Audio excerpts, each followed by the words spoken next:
Hey, the cheapest place to find auto parts, car parts, in South Africa. Where you're going to find them. Hey, it's Robgillt, Capetownspares, and let's talk about where to search for parts, especially when you've got an expensive car. Let's go check it out.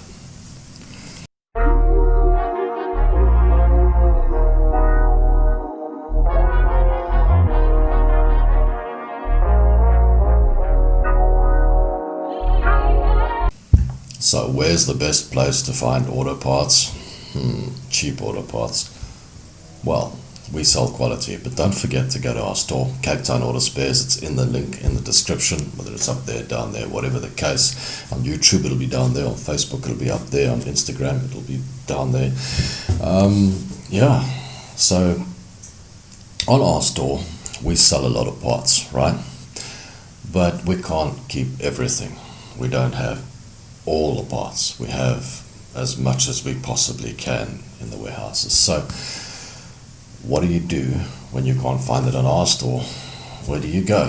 Where's the best places to go? Because now you've got an expensive car, decent car, it's a few years old, it needs something that you just can't buy in the aftermarket under normal circumstances.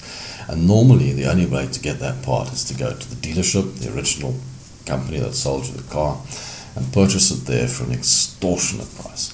So something that you would normally buy in the aftermarket for 1,000 Rand is now going to cost you 10,000 Rand because it's not available in the aftermarket.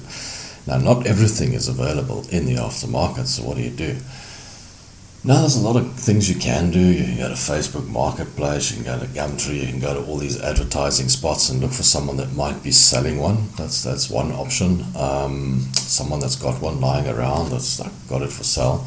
Some people have even got a donor car. A donor car is fantastic. If you've got a vehicle that's quite costly, you buy another one that's been in a smash or a bit of a cheaper one and just park it if you've got the space, but you've got to have space for that.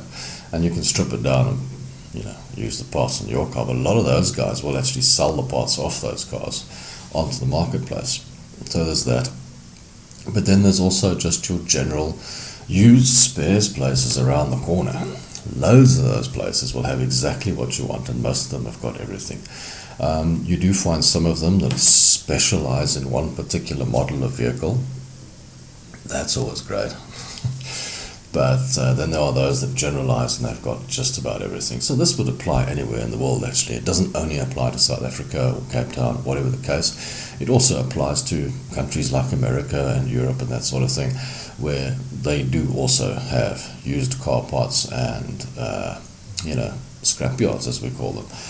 And they keep the spares that you might need. Those little things, those little goodies and what have you that you just cannot buy. And it's normally parts, for example, like interior parts, a heater unit, something on the dashboard, even a dash cluster, those types of things. And the reason we don't have them in the aftermarket is simple.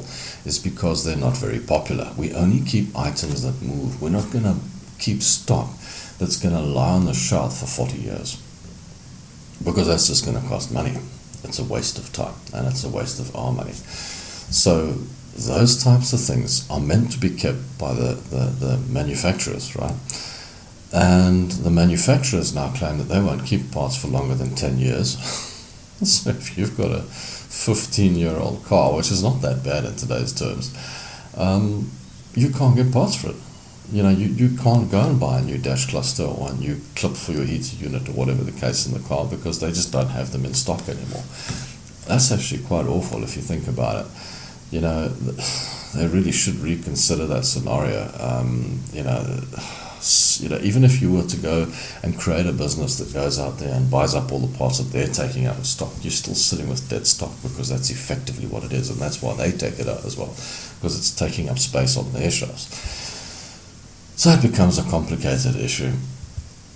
But so the only way around that, if you have an older car and you can't get the parts, like I say, is a used spares outlet. On our store, we're thinking of putting a few used spares in.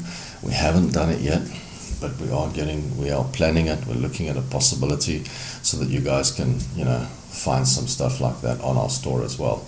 But when we get to that, we'll let you know. At this point, we haven't got to that, but that's just a bit of information. Guys, thanks for watching, and Don't forget to like, comment, and subscribe. Like the Facebook page, follow me on Instagram, subscribe to the YouTube channel. Leave your comments.